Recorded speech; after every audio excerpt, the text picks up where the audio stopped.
Amado irmão, querido amigo, amada irmã e amiga em Jesus Cristo, tudo bem com vocês? Que a graça maravilhosa de Jesus Cristo, o grande amor de Deus e a doce comunhão do Espírito Santo esteja com você, em você e com toda a tua família. Que hoje o céu visite você, que Deus visite teu coração e que em Jesus Cristo Ele satisfaça cada uma das tuas necessidades. E que Deus manifeste o seu poder na tua vida hoje de forma grandiosa e maravilhosa. Deus é contigo. Oremos. Maravilhoso Deus, meu Pai, Criador dos céus e da terra, eis-nos aqui, Pai, diante de Ti. Tu és Deus, Tu és onisciente, Tu conheces todas as coisas, Tu conheces inclusive o nosso coração. Esse coração corrupto, como disse Jeremias, capítulo 17, versículo 9, nós queremos entregá-lo agora ao Senhor, para que o Senhor troque esse coração de pedra, esse coração corrompido, esse coração mau, por um coração de carne capaz de amar e obedecer a Tua palavra. Então hoje, Senhor, dá-nos um novo coração. Assim como o Senhor pede em Provérbios 23, verso 26, dá-me, filho meu, teu coração. Queremos agora, Senhor, te pedir também, dá-nos um novo coração. Dá-nos um coração capaz de te amar, capaz de andar nos teus caminhos, capaz de se agradar de toda a tua palavra e de viver para a honra e glória do teu santo nome. Aceita cada um dos teus filhos na tua presença agora, todos que estamos assistindo essa mensagem, estamos vendo este vídeo, que a mão poderosa do meu Deus alcance a todos nós com uma bênção especial e com todos aqueles com quem compartilharmos esses vídeos. Derrama a tua bênção sobre cada um de nós e sobre todos os nossos familiares. Também, ó Deus, visite aqueles que estão hoje encarecidamente precisando de uma bênção do Senhor. Muitas vezes nós olhamos para os outros e achamos que os outros são melhores do que nós ou mais felizes do que nós. Porque cada um de nós sabemos, ó Pai, onde o sapato nos aperta, onde o calo está machucando o nosso pé, onde a ferida está sangrando em nosso coração. Portanto, ó Deus, sare as nossas feridas, cure-nos das nossas doenças e dê-nos a alegria da Tua salvação. Dê-nos a alegria da Tua presença, do Teu cuidado e da Tua proteção. Que a mão poderosa do meu Deus hoje visite aqueles que estão hospitalizados ou que estão em casa sofrendo com algum tipo de dor, seja ela emocional, seja ela física, seja ela espiritual ou seja ela social.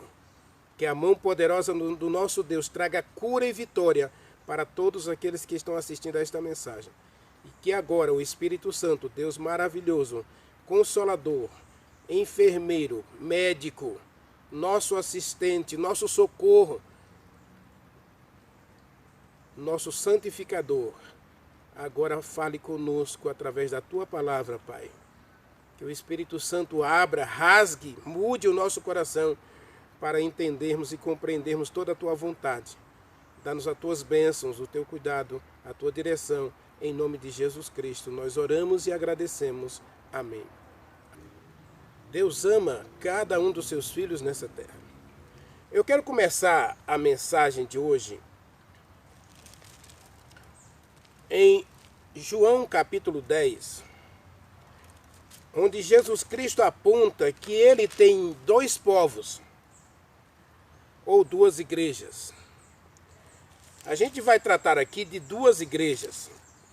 Então, a linguagem será de duas igrejas. A igreja visível de Deus e a igreja invisível. E eu quero começar com João capítulo 10, a partir do verso 15. Jesus Cristo diz assim: assim como o Pai me conhece a mim, eu conheço o Pai e dou a vida pelas minhas ovelhas. Então Jesus Cristo dá a vida pelas ovelhas. Lógico que essa palavra minhas aqui são aqueles que creram, que aceitaram a mensagem da salvação, a oferta da salvação em Jesus Cristo. Então Deus tem ovelhas nessa terra. Presta atenção, Deus tem ovelhas nesta terra. Não importa o segmento religioso em que ela esteja. Talvez esteja no confucionismo, talvez esteja no budismo, talvez esteja no islamismo, talvez esteja até no ateísmo.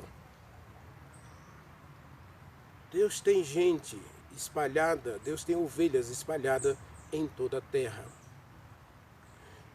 No verso 16, então, ele faz aí a classificação das duas classes de ovelhas.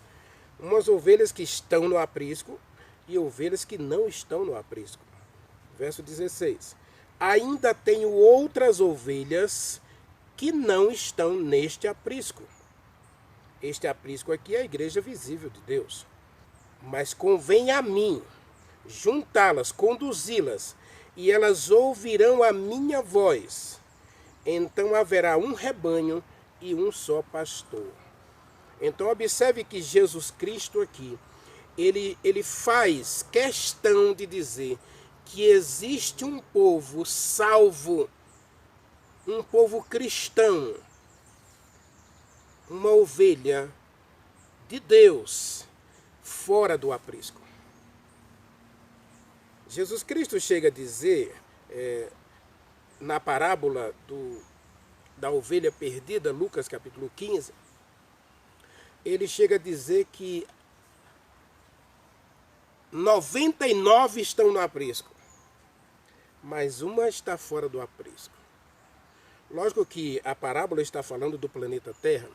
A parábola está falando do único planeta que desobedeceu a Deus e ele enviou o pastor para buscar a sua ovelha.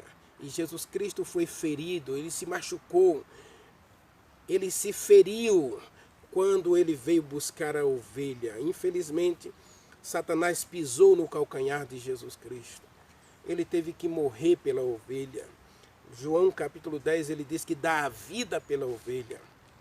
Jesus Cristo tem ovelhas espalhadas dentro do espiritismo, do catolicismo, do mundo protestante. Deus tem ovelhas perdidas e ovelhas salvas em toda a terra. Agora, não quer dizer que Deus não tem uma igreja visível. Deus tem uma igreja visível. E nem todos que estão na igreja visível de Deus são ovelhas. Porque Jesus Cristo vai falar que dentro da sua igreja, no meio do seu povo, existem os bodes e existem as ovelhas. Existe o joio e existe o trigo. Preste atenção no que eu estou dizendo aqui. Não estou aqui fazendo acepção de pessoas. Aliás, uma coisa que Deus não faz é acepção de pessoas. Mas em todo lugar, inclusive Atos dos Apóstolos, capítulo 17, Paulo vai dizer que em todo lugar, todo aquele que escolher invocar o nome de Deus para servir a Deus, esse é aceito por Deus. Leia comigo Atos dos Apóstolos, capítulo 17, a partir do versículo 24. Diz assim: Deus fez o mundo todo. Deus fez tudo o que existe neste mundo. Diz o versículo 24. O Deus que fez o mundo e tudo que nele existe, sendo ele mesmo Senhor do céu e da terra, não habita em santuário feito por mãos humanas, nem é servido por mãos humanas, como se de alguma coisa ele precisasse, pois ele mesmo é quem dá a vida a todos, e a respiração e tudo mais. Verso 26 agora. E de um só fez toda a raça humana para habitar sobre a terra, e havendo fixado tempos previamente estabelecidos e limites da sua habitação, para buscarem a Deus, se porventura tateando o possam achar, se bem que não está longe de nenhum de nós. Olha que Deus amoroso.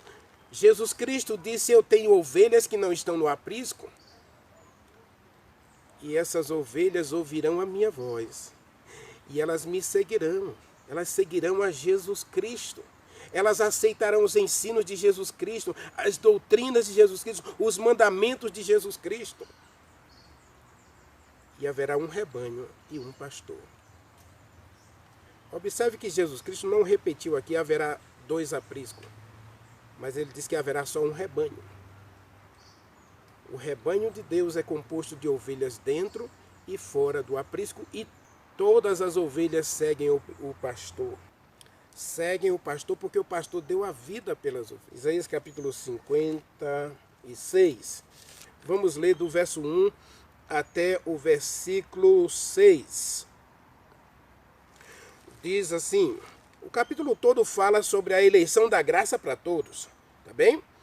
Aqui diz assim, olha, assim diz o Senhor, mantenha o juízo e façam justiça, porque a minha salvação está prestes a vir e a minha justiça prestes a manifestar-se. Bem-aventurado o homem. Aqui não está falando de uma igreja só, está falando do homem, a criação de Deus, que faz isto, e o filho do homem que nisto se firma, que se guarda de profanar o sábado, guarda a sua mão de cometer algum mal. E verso 3, não fale o estrangeiro que se houver chegado ao Senhor. Observe aqui, alguém escolhe a Deus, alguém escolhe amar a Deus, e alguém escolhe fazer uma aliança com Deus. Então esse é de Deus, é povo de Deus. Diz, não diga o estrangeiro que se houver chegado ao Senhor, com efeito o Senhor me separará do seu povo. Olha aqui a igreja, as 2 igrejas de Deus aqui. Esse aqui, o estrangeiro é não judeu. O estrangeiro aqui é eu e você. Somos nós. Existem hoje pessoas querendo colocar a gente, os gentios, os estrangeiros, na genealogia de Jesus Cristo, na genealogia dos judeus.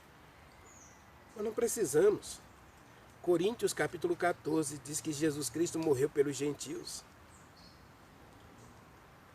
Atos capítulo 10, verso 36 a 38 diz que Deus não faz acepção de pessoas, mas escolheu até os gentios para a salvação.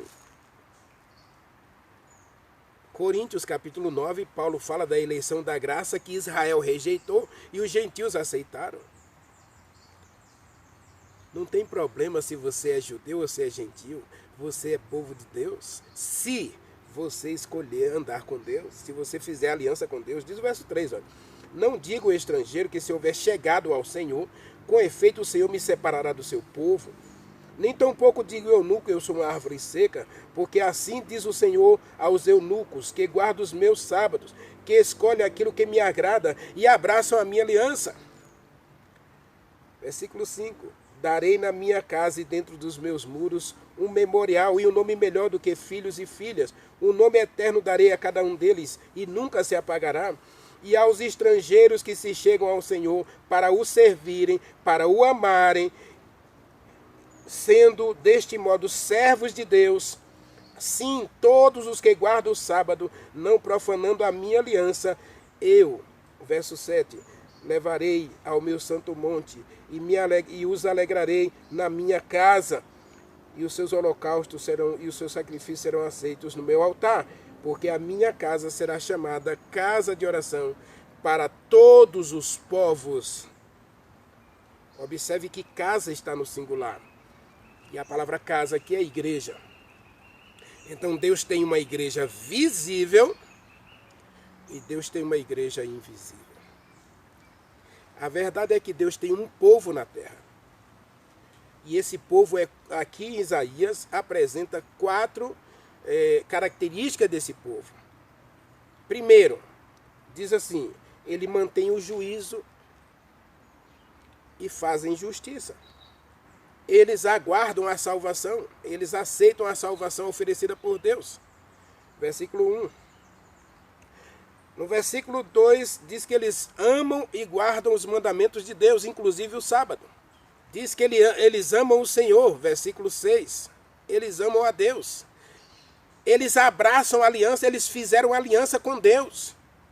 No Velho Testamento a aliança era feita através da circuncisão. A circuncisão era a aliança feita entre Deus e seus filhos, de que eles andariam e obedeceriam os mandamentos de Deus. No Novo Testamento, a aliança é feita por meio do batismo. Então, quando eu aceito ser batizado em nome de Jesus Cristo, eu estou dizendo que aceito andar e servir a Deus de acordo com os seus mandamentos. E agora eu faço parte da igreja de Deus. E aqui não está fazendo distinção de igreja visível ou de igreja invisível. Está fazendo uma descrição do povo de Deus na terra. Apocalipse capítulo 12 vai dizer que esse povo é um remanescente. É remanescente, é um resto, né? A palavra remanescente quer dizer resto. Apocalipse 14, versículo 12, está escrito, né? Aqui está a perseverança dos santos, aqui está a perseverança dos santos, os que guardam os mandamentos de Deus e têm a fé em Jesus Cristo.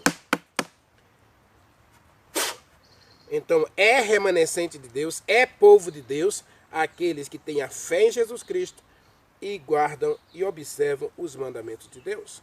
Isso independente de qualquer segmento religioso que você esteja. Deus não faz acepção de pessoas. Se em qualquer lugar, Paulo disse, se em qualquer lugar da terra a pessoa decidir amar e obedecer a Deus, ela faz parte do povo de Deus. Apocalipse 12, 17, olha o que está escrito. Aqui fala do restante da herança de Deus, né? Irou-se o dragão contra a mulher, que é a igreja, né? E foi pelejar com os restantes da sua descendência, os que guardam os mandamentos de Deus e têm a fé, e têm o testemunho de Jesus Cristo. Então Deus tem só uma igreja na terra. Agora Deus tem povo que não está na igreja dele. E Deus não faz acepção de pessoas. Todas as pessoas são aceitas por Deus. Romanos capítulo 2, versículo 11. Porque para com Deus não há acepção de pessoas. Romanos 2, versículo 11 diz: para com Deus não há acepção de pessoas. E eu amo o texto de Isaías, capítulo 56. Você pode ler depois com calma o texto de Isaías 56, porque Deus ele joga toda a raça humana diante de si mesmo para dizer que todos podem ser povo de Deus. Todos. Bem-aventurado o homem. Quando Deus diz bem-aventurado, feliz é o homem, ele está falando da raça humana, de todo habitante da terra. Por isso, Atos dos Apóstolos, capítulo 17, é interessante você dar uma olhada no capítulo 17, a partir do verso 23 até o 32.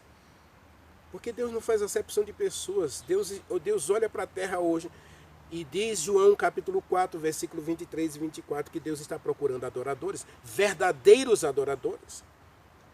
Então, Deus tem um povo, Deus tem uma igreja invisível e Deus tem uma igreja visível. Ou seja, Deus só tem uma igreja. Essa igreja, ela tem um segmento visível, aqueles que creem e estão nela, e dentro da igreja visível de Deus, nem todo mundo é povo de Deus. Que fique bem claro isso, tá? Porque Jesus Cristo vai fazer essa distinção. Mateus capítulo 7, nem todo que me diz Senhor, Senhor entrará no reino dos céus, mas somente aquele que faz a vontade do meu Pai que está nos céus. Capítulo 25, ele conta a parábola das 10 virgens, ele conta a parábola do joio e do trigo, do bode e das ovelhas. Ele fala de uma porta larga, ele fala de uma porta estreita. Então Jesus Cristo deixa claro. Mas a verdade é que Deus tem uma igreja na terra. E como é que eu vou saber, Renivaldo, qual é a igreja de Deus na terra? Se você leu Isaías, capítulo 56, eu convido você a dar uma pausa no vídeo, leia devagarinho o capítulo 56 de Isaías, e aí você vai ver a definição de povo de Deus lá em Isaías. Lá tem a definição de povo de Deus. E a casa de Deus, lá é a igreja de Deus. Ele diz que na casa dele, na igreja dele, ele vai abençoar aqueles que o buscam, que o amam, que o servem e que faz uma aliança com ele. Que entre em aliança com ele para obedecer à sua lei, os seus mandamentos. Agora entenda que antes de Deus se preocupar em você fazer parte da igreja visível, ele quer que você faça parte do povo de Deus. Porque para Deus, e observe o que eu vou dizer, talvez algumas vão se escandalizar, mas eu vou dizer mesmo assim, talvez Deus nem queira que você faça parte da igreja visível dele. Sabe por quê? Porque a igreja visível de Deus não é perfeita. Ela é uma igreja militante. Não é uma igreja triunfante ainda. Mas ela é uma igreja militante. Então a verdadeira igreja, ela é uma igreja militante. Ela é defeituosa. Veja bem, o que eu vou dizer aqui é sério. Na igreja de Deus não existe defeito doutrinário.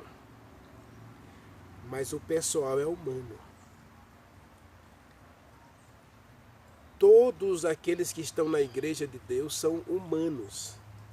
E todo ser humano, você sabe que ele não é perfeito. Ele está sujeito a muitas falhas. Então, talvez, e o livro Grande Conflito confirma o que eu estou dizendo, o livro Testemunho para a Igreja também confirma, o livro Eventos Finais também confirma, e o livro Remanescente. Esse livro, ele cita que existe um remanescente de Deus fora da igreja de Deus.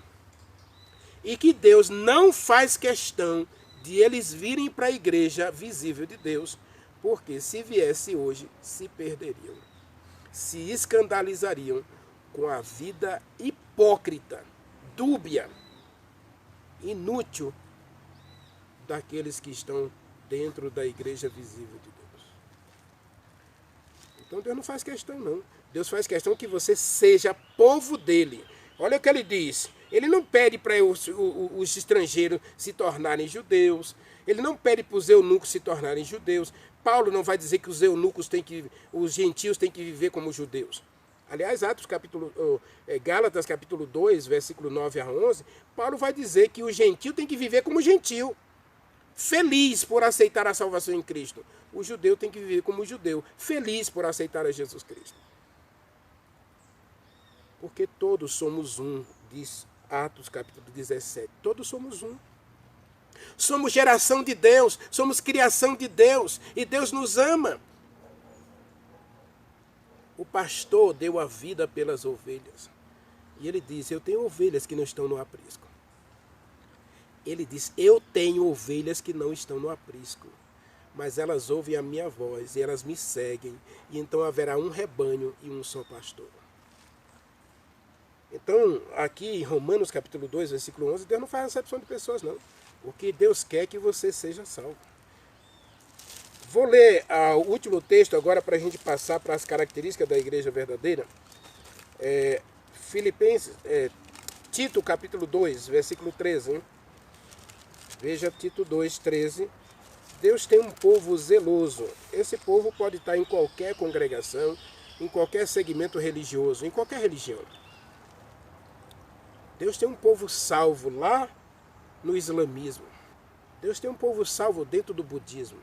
Deus tem um povo salvo lá no judaísmo, que não acreditam em Jesus Cristo. Deus tem um povo salvo lá. E em algum momento eles vão ouvir a voz do pastor. E haverá um rebanho. E haverá só um pastor. Tito capítulo 2, versículo 13. Olha o que está escrito. Versículo 12 diz assim. Educando-nos para que, renegadas as impiedades e as paixões mundanas, vivamos no presente século sensata, justa e piedosamente, aguardando a bendita esperança e a manifestação da glória do nosso grande Deus e Salvador Jesus Cristo, o qual a si mesmo se deu por nós, a fim de remir-nos de toda iniquidade e purificar para si um povo exclusivamente seu, zeloso e de boas obras. Aí você vai encontrar Êxodo capítulo 19, onde Deus diz que você é povo de Deus, e está se referindo aos filhos de Israel, quando saíram do Egito. Só que quando saíram do Egito, Êxodo capítulo 14 fala que junto com os filhos de Israel saíram um misto de gente, de todas as nações. Lembre-se que todas as nações ficaram escravas do Egito. Todas as nações se colocaram debaixo do jugo egípcio inclusive foram escravizadas por José, viu? José comprou a terra inteira para o Egito, não esqueça disso. José escravizou a terra inteira. E quando Israel é liberto por Deus, essa gente que estava escrava no Egito também diz adeus ao Egito e vão-se embora junto com os filhos de Israel. A gente vai encontrar muitos problemas no deserto e a gente tem que pensar, pode ter sido os filhos de Israel os causadores desses problemas. A Bíblia vai citar alguns, mas muita gente diz que o misto do povo também estava lá. E talvez esse misto do povo tenha sido um dos motivos pelos quais o povo de Deus teve dificuldade de relacionar-se com Deus. Porque quando Deus pede para se separar do mundo, do povo comum, é que Deus está pedindo para se separar dos costumes deles, das tradições, dos bezerros, dos ídolos. E aqui diz que Deus tem um povo seu. Deus tem um povo na terra seu, que é dele, exclusivamente dele, zeloso e de boas obras. Então lá em Êxodo capítulo 19, Deus diz que vocês serão minha propriedade particular.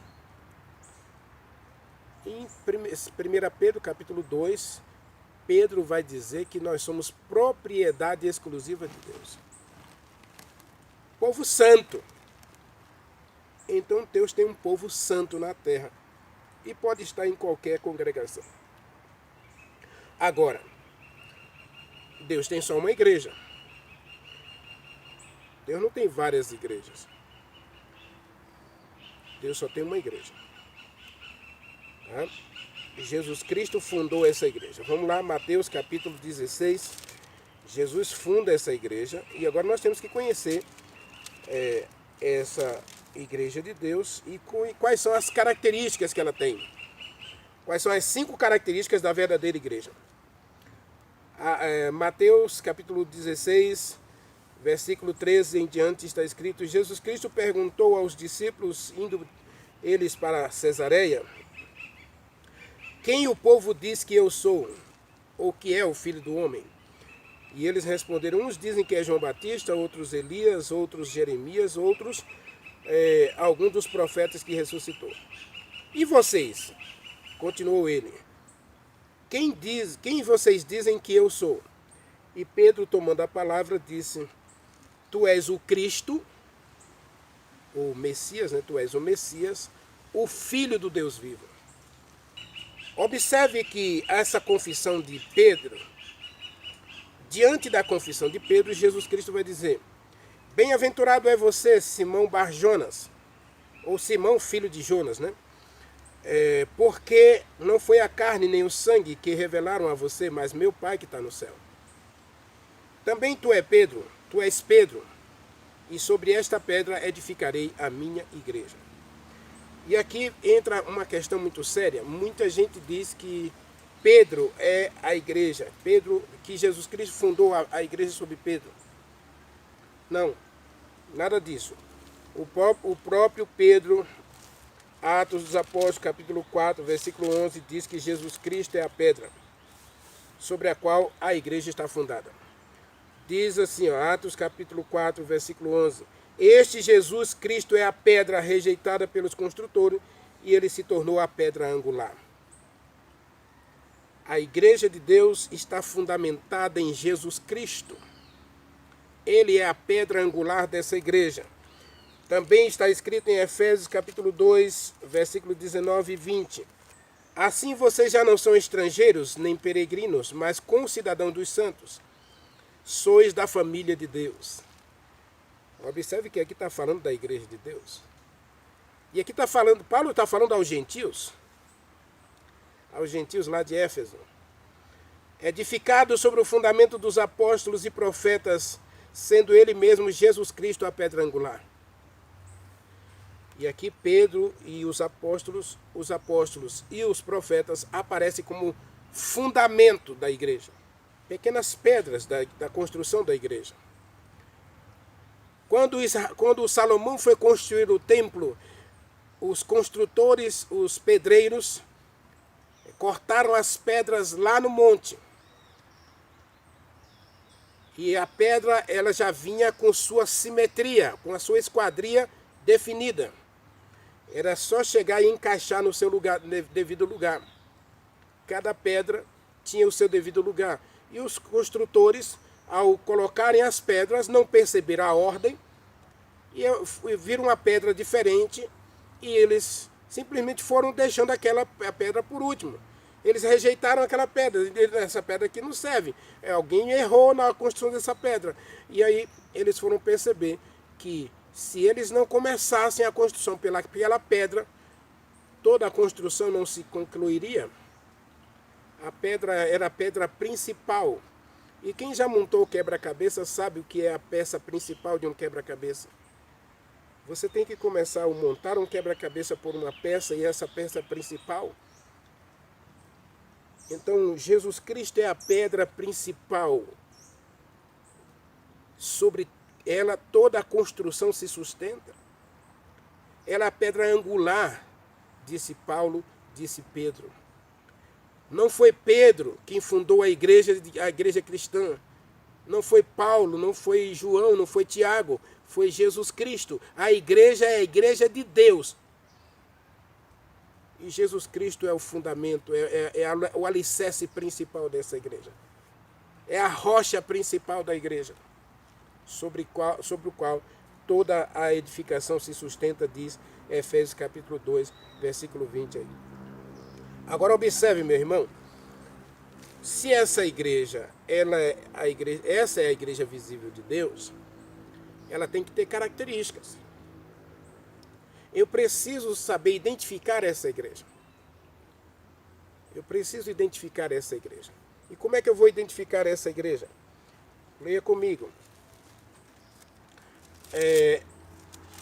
Timóteo, 1 Timóteo capítulo 2.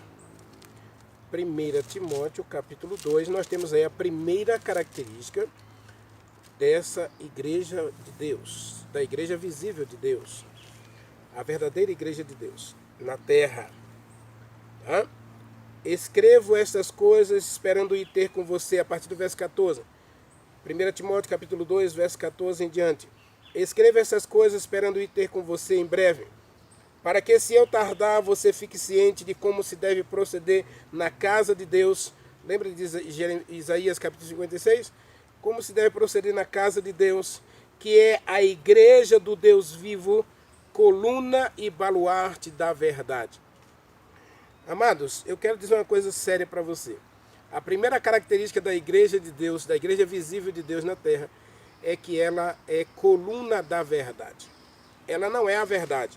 A verdade é Jesus Cristo, João 14,6. A verdade é o Espírito Santo, 1 João capítulo 5, versículo 6. A verdade é a lei de Deus, Salmo 119, versículo 142. Todos os mandamentos de Deus são a verdade. Salmo 119, verso 151. Deus é a verdade, Jeremias capítulo 10, versículo 10. Então Deus é a verdade, Jesus Cristo é a verdade, o Espírito Santo é a verdade, a lei de Deus é a verdade, a palavra de Deus é a verdade, João 17, versículo 17. Então nós temos aí as colunas da verdade. Então a igreja de Deus, ela é coluna da verdade. Ou seja, ela sustenta, ela mantém as colunas da verdade. Deus é a verdade, Jesus Cristo é a verdade, o Espírito Santo é a verdade, a lei de Deus é a verdade, os mandamentos de Deus são a verdade, Jesus Cristo é a verdade, a palavra de Deus é a verdade. E nesse contexto, somente a igreja visível de Deus tem essa característica. Somente uma igreja na terra sustenta toda a verdade, mantém toda a verdade da palavra de Deus, prega toda a verdade. Não fica dizendo que o Velho Testamento é dos judeus, que o Novo Testamento é de Jesus Cristo, que nós estamos na graça, então a gente não precisa mais obedecer às leis. Então a verdadeira igreja de Deus e o verdadeiro povo de Deus vive a verdade. E é para esse povo que o céu vai abrir as portas. Isaías capítulo 26, Deus vai abrir as portas para o povo que observa a verdade. 26, versículo 2 diz assim: abriu portas para que entre nela a nação justa que observa a verdade. Então, a verdadeira igreja de Deus tem como principal características que ela é coluna e baluarte da verdade. E somente uma igreja nesta terra, uma só, guarda a verdade, observa e pratica toda a verdade escrita na palavra de Deus. Então essa é a primeira característica da verdadeira igreja de Deus. A segunda característica dessa igreja é que ela é uma igreja profética que nasce da profecia e ela tem o dom profético. Leia comigo Apocalipse 10. Vi outro anjo descendo do céu envolto em uma nuvem e com o arco-íris por cima da sua cabeça e o rosto coberto com o sol. O rosto era brilhante como o sol e as pernas como coluna de fogo. E esse anjo tinha um livrinho na mão, um livrinho aberto, e pôs o pé direito sobre o mar e o esquerdo sobre a terra. E bradou em grande voz, como ruge um leão, quando brada, e desferiram 7 trovões as suas vozes. Logo que eles falaram os 7 trovões, eu ouvi a voz deles, dizendo, guarda em segredo as coisas que você está ouvindo, e não as escreva. Então o anjo que vi em pé no mar e na terra, levantou a sua mão direita para o céu e jurou, dizendo, por aquele que vive pelos séculos dos séculos, que criou os céus e a terra, o mar e tudo que nele existe, já não haverá demora. E nos dias da sua voz, do 7º anjo, quando ele tocar a sua trombeta, cumprir-se-á então o mistério de Deus, segundo ele anunciou aos seus servos, os profetas. A voz que ouvi vindo do céu, falou comigo, dizendo, vai, toma o livro da mão do anjo, e que está em pé sobre o mar e sobre a terra. Ele foi, tomou o livro, e dizendo, coma-o, devore-o, certamente será amargo no teu estômago, mas na tua boca será doce como mel.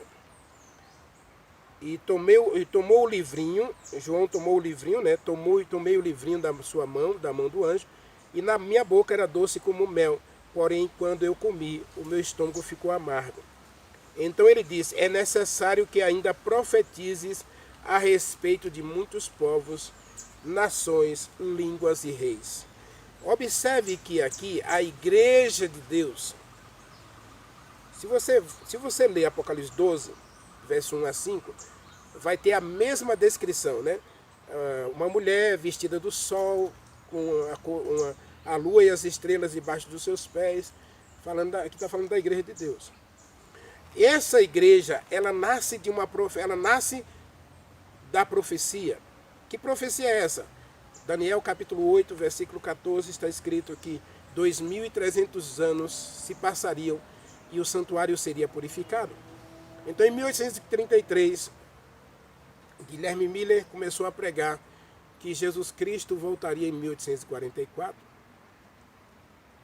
E aqui, Apocalipse 10, está falando que essa pregação da volta de Jesus Cristo para 1844 traria muita alegria ao povo, deixaria o povo feliz. Mas essa profecia não era da vinda de Jesus Cristo, era da purificação do santuário. E como eles interpretaram equivocadamente a profecia, esperando Jesus Cristo para 1844, e Jesus Cristo não veio em 1844, então a pregação da doce esperança da volta de Jesus Cristo se tornou uma amarga decepção. E no meio dessa decepção profética, religiosa, nasce o remanescente de Deus, ou nasce a igreja, ou ressurge, né? Ressuscita a igreja verdadeira. A igreja verdadeira que começou lá em Atos dos Apóstolos, capítulo 2, com os discípulos pregando o evangelho aos judeus, aos samaritanos, aos gregos, aos romanos, e depois foi para a Grécia, depois foi para a Ásia, depois foi para a África, capítulo 1 de Colossenses, versículo 20, diz que a terra inteira se encheu do conhecimento de Jesus Cristo. Então a igreja que nasceu lá, ela vai se perder, ela vai ficar enfraquecida ou misturada no século III com o paganismo. Muita mistura, assim como aconteceu lá em Israel, quando o povo saiu do Egito, saiu com eles um misto de gente. Então, no meio desse misto de gente, Deus tinha o seu povo. No meio do cristianismo que começou no século I, com os apóstolos, com Jesus Cristo e os apóstolos, vai ter um período em que a igreja vai ficar quase que morta. Leia a quarta carta do Apocalipse, das igrejas do Apocalipse, das 7 igrejas do Apocalipse, a igreja vai morrer. Por que a igreja vai morrer? Porque ela vai perder a sua pureza doutrinária. Mas ela nasce da profecia e ela nasce com o dom de profecia. Apocalipse, então, capítulo 12, versículo 17 está escrito: irou-se o dragão contra a mulher, contra a igreja de Deus, e foi pelejar com o restante da sua descendência, os que guardam os mandamentos de Deus. Essa é a terceira característica, né, da verdadeira igreja. Mas essa igreja tem o testemunho de Jesus Cristo. E o que é o testemunho de Jesus Cristo? Apocalipse capítulo 19, versículo 10 está escrito, olha: prostrei-me ante o anjo para adorá-lo, mas ele disse: não faça isso. Eu sou teu conservo e conservo dos teus irmãos que mantêm o testemunho de Jesus Cristo. Adore a Deus, pois o testemunho de Jesus Cristo é o espírito de profecia. Então a verdadeira igreja de Deus, ela tem o dom profético. E o dom profético de Deus se manifestou em apenas uma igreja, em 1844, dia 5 de dezembro de 1844. Deus enviou um profeta para a sua igreja. Esse profeta chama-se Ellen Goldwhite, ou na época Ellen Gold Armor. A menina de 17 anos, chamada por Deus para profetizar, não para substituir a Bíblia, mas para profetizar ao povo de Deus, para ajudar na condução do povo de Deus nos últimos dias. Os ensinos de Ellen White não são para substituir a Bíblia, mas para nos mostrar que Deus nunca abandonou o seu povo e que sempre houve profetas no meio do povo de Deus. Aliás, inclusive Joel capítulo 2, Deus promete que haveria profetas sempre no povo de Deus até o fim, antes da vinda de Jesus Cristo. Antes, quando todo mundo invocasse o nome de Jesus Cristo, haveria profetas. Então Deus levanta um profeta nos últimos dias. Deus tem um profeta nesses últimos dias. E esse profeta chama-se Ellen Gold Armor ou Ellen Goldwhite. Então a verdadeira igreja de Deus tem o dom da profecia. O dom profético é uma das características da verdadeira igreja de Deus. E aí em Apocalipse capítulo 12, versículo 17, aponta a terceira característica, a verdadeira igreja de Deus. Ela não apenas é coluna e baluarte da verdade, mas ela é a igreja da profecia, que nasce de uma profecia dentro de um período profético estabelecido pelo próprio Deus, ou seja, a igreja nasceu no coração de Deus, marcada pela profecia e com o dom de profecia. E ela guarda os mandamentos de Deus. E como eu disse a você, a Bíblia contém 6.632 mandamentos. Então a verdadeira igreja de Deus, ela tem um compromisso em observar e praticar todos os mandamentos de Deus. Renivaldo, aí você falou que tem 5 características, você só citou 3. A primeira característica só a igreja verdadeira tem, a segunda característica só a verdadeira igreja tem, a terceira característica, hoje tem muitas igrejas, muitos segmentos religiosos hoje guardam todos os mandamentos de Deus, inclusive o sábado, né? Hoje tem Batista do sétimo dia, Assembleia do sétimo dia, Espiritismo do sétimo dia, né? Os judeus guardam o sábado, os adventistas do sétimo dia guardam o sábado. Então a verdadeira igreja de Deus tem o dom da profecia, observa a verdade, guarda os mandamentos de Deus. E qual é a quarta característica da verdadeira igreja de Deus? Apocalipse capítulo 14, versículo 6. Ou se você quiser também o versículo 12 de Apocalipse, a característica da verdadeira igreja de Deus. Verso 6 diz assim: vi outro anjo voando pelo meio do céu, tendo o evangelho eterno para pregar aos que se assentam sobre a terra, a cada nação, tribo, língua e povo. Verso 14. O verso 12, desculpe. Aqui está a perseverança dos santos, os que guardam os mandamentos de Deus e a fé em Jesus Cristo. Então, a quarta característica da verdadeira igreja é que ela anuncia o evangelho, anuncia a salvação somente em Jesus Cristo. A verdadeira igreja de Deus está comprometida com a salvação. E a salvação não é pelas obras, a salvação não é pelo que eu faço. A salvação é pela fé em Jesus Cristo, no sacrifício de Jesus Cristo. Essa verdadeira igreja prega a salvação pela fé em Jesus Cristo. Aliás, a pregação da salvação pela fé foi renovada depois do período de 1260 anos, a partir de 1798. Houve um retorno à Bíblia e começou a se exaltar a salvação pela fé em Jesus Cristo. Mas ainda hoje existe muita gente querendo ser salvo pelas obras, dizendo que quem comer isso não vai para o céu, quem beber isso não vai para o céu, quem vestir aquilo não vai para o céu. Tem gente que diz que se cortar o cabelo não vai para o céu. Então, quando a gente coloca outro caminho para o céu, a gente tira a salvação pela fé em Cristo. Lógico que um cristão salvo, ele vai viver de modo puro. Não se esqueça de Tito, capítulo 2, versículo 11 a 15. Onde Paulo vai dizer que a gente tem que viver pura, sensata e piedosamente. A gente tem que renegar as paixões deste mundo, versículo 12. A gente tem que viver de modo irrepreensível. Então tudo isso tem que ver com as questões externas. Não se esqueça do santuário, parte 3, né? Não, dá uma pausa no vídeo, assiste a mensagem do santuário parte 3. Por quê? Porque eu, sendo povo de Deus, eu tenho que cuidar para que eu possa agradar a Deus na minha adoração a Deus. Aqui diz que a verdadeira igreja está comprometida com a pregação da salvação pela fé em Jesus Cristo. A salvação é em Jesus Cristo. A verdadeira igreja tem essa característica. Ela tem os mandamentos, ela exalta os mandamentos, mas ela não exalta, ela não prega que a salvação é pelos mandamentos.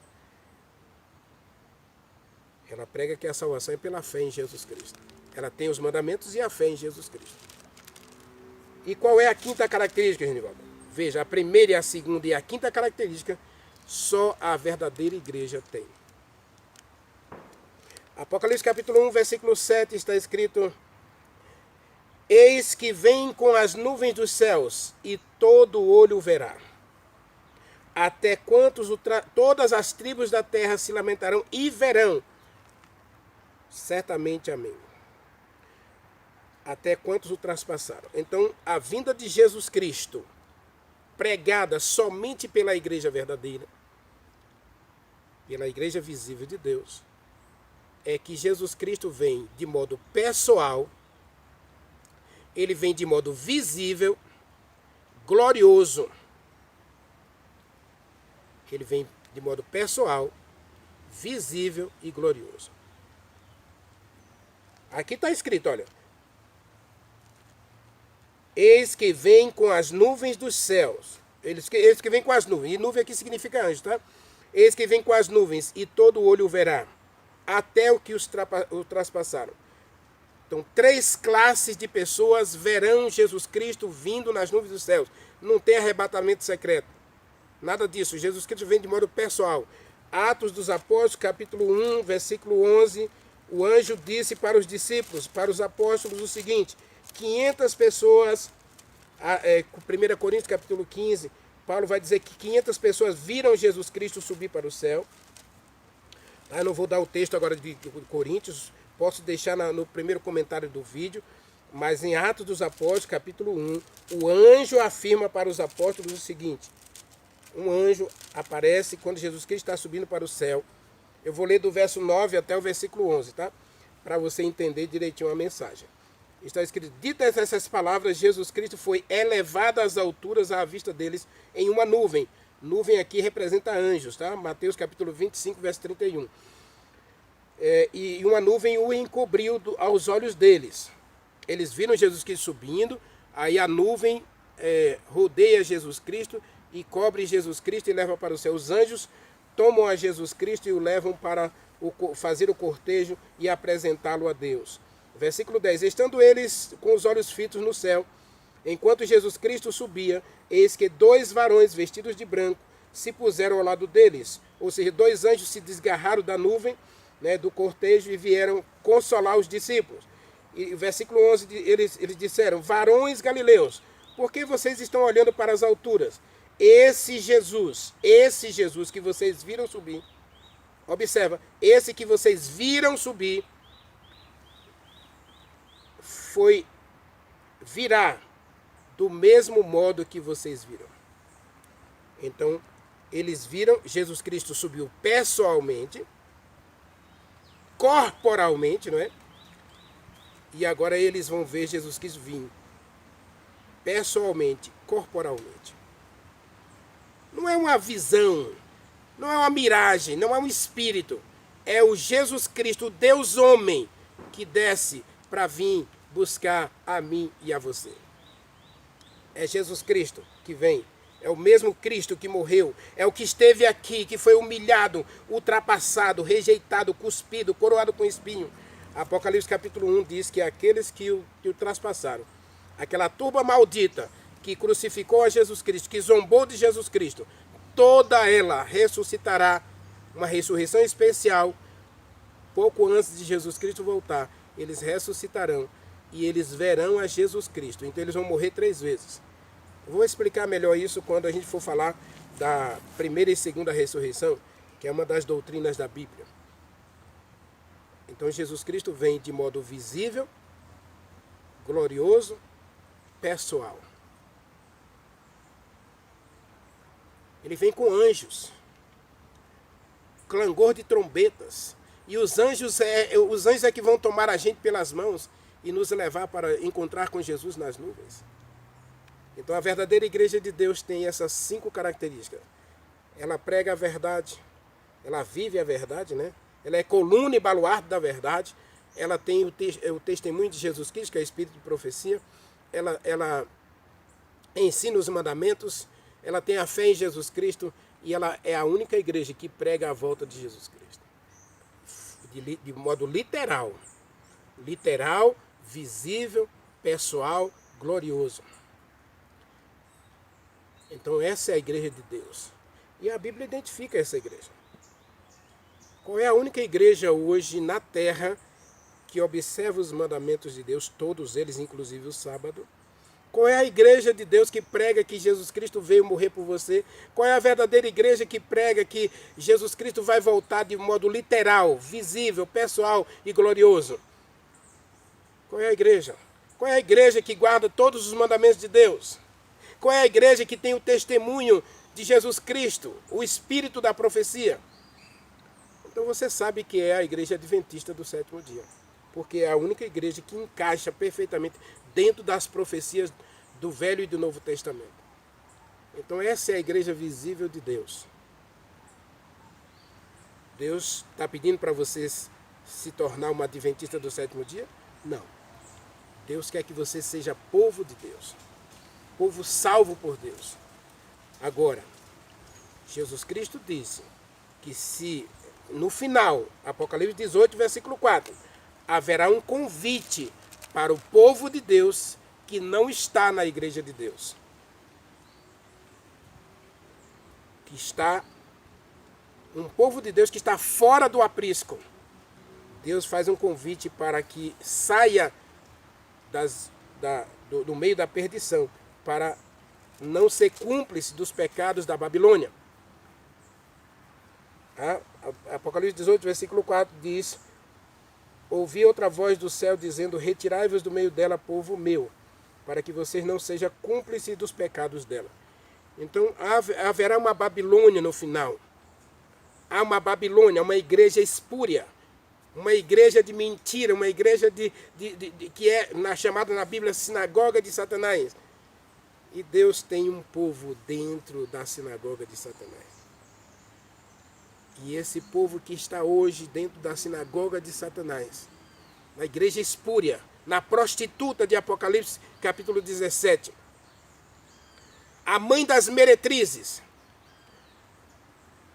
Então tem as meretrizes e tem a meretriz, tem a mãe das meretrizes e tem as meretrizes. Então Deus tem igrejas nas meretrizes, na meretriz. Deus tem igreja na sinagoga de Satanás, na Babilônia mística. Deus tem um povo lá e Deus diz, eu quero você para mim, eu quero você comigo. Haverá só um rebanho e um pastor. Jesus Cristo vem buscar seu povo. Pode ele estar no espiritismo, pode ele estar no catolicismo, pode ele estar no protestantismo, pode estar no adventismo, pode estar no budismo. Deus vai ter uma igreja pura, um povo puro, santificado, exclusivamente dele. E é esse povo que ele vem buscar. Você é povo de Deus. Não se esqueça de Isaías. Isaías 56 é a chave do entendimento da verdadeira igreja de Deus.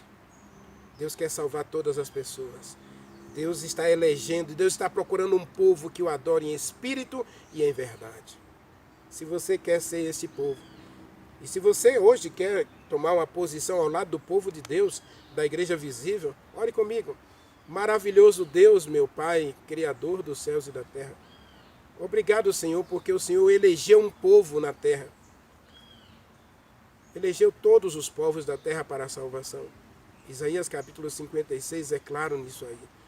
O Senhor diz que feliz é aquele que escolhe o Senhor como Deus, escolhe o Senhor como Pai, escolhe o Senhor como Senhor, como Rei, e faz uma aliança com o Senhor, que mantém o juízo, que observa a justiça, que aguarda a salvação. Então, Senhor, manifesta a tua glória a todos os teus filhos nessa terra e vem logo resgatar teus filhos. Estamos cansados deste mundo, meu Pai. Estamos cansados de tanta tristeza, dor e sofrimento. Portanto, vem resgatar tua igreja, vem resgatar teus filhos, vem resgatar teu povo, meu Deus. Vem nos levar para a tua casa. Dá-nos a tua bênção, Pai. Dá-nos o Espírito Santo. Dá-nos a alegria de andar nos teus caminhos, de ouvir a verdadeira voz do pastor. Ajude-nos hoje a seguir o pastor e a obedecer o pastor. Nós o adoramos agradecidos em nome de Jesus Cristo. Amém.